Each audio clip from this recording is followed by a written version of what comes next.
Hello and welcome to McLaren Port Huron's Today's Health. I'm your host, Barb Winters. Our program today is all about prostate cancer. And joining us for this important update is board certified urologist, Dr. Glenn Betrus. Dr. Betrus, welcome back to Today's Health. Thanks for having me. Let's start with an overview of what is prostate cancer.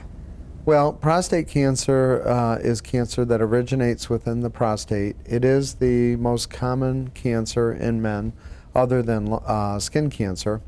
It affects 1 in 7 men, typically affecting men in their middle age to later years.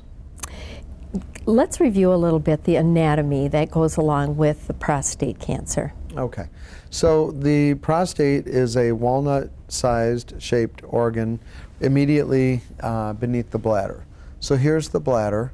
When one urinates, the urine travels through the urethra to get to the outside. So the prostate is located at the base of the bladder surrounding the urethra. It's a reproductive organ. Its sole function is for reproduction. And do we know what causes prostate cancer? 1 in 7, that's pretty dramatic. And who's most at risk? It is indeed very, very prevalent. There are some high-risk groups. African American men are more susceptible to prostate cancer than other men. Certainly men with a family history of prostate cancer are at an increased risk. As men get older, their risk of getting prostate cancer increases. And there's probably a dietary role. The best evidence of that is that men in Japan have a low incidence of prostate cancer. When they move to America, their risk of prostate cancer is the same as other American men. Wow, so while you can't really say this causes this, there's some pretty good evidence there. Pretty good evidence that the high-fat Western diet is a promoter of prostate cancer. What are the symptoms of prostate cancer? So there are 2 types of symptoms as a result of prostate cancer. Prostate cancer growing locally within the prostate can alter urination. So it can restrict the flow of urination, make a man urinate more frequently and have increased difficulty with urination. When prostate cancer becomes more advanced, it spreads. The most common places for it to spread to are the pelvic lymph nodes and the bone. So occasionally men will present with bone pain, typically in the lower back, and that can be ultimately determined to be the result of prostate cancer which has spread. But prostate cancer in its earliest stages typically does not cause any symptoms. So when you tell me that, I think about then screening. You know, it has to be super important if there's no symptoms. You're absolutely right. If we diagnose prostate cancer in somebody because of symptoms, then we feel like we've caught it too late. And so screening has been taking place for prostate cancer since, I would say, around 1990, the late 1980s, typically done using a PSA blood test. PSA stands for prostate-specific antigen. It's a protein produced by the prostate.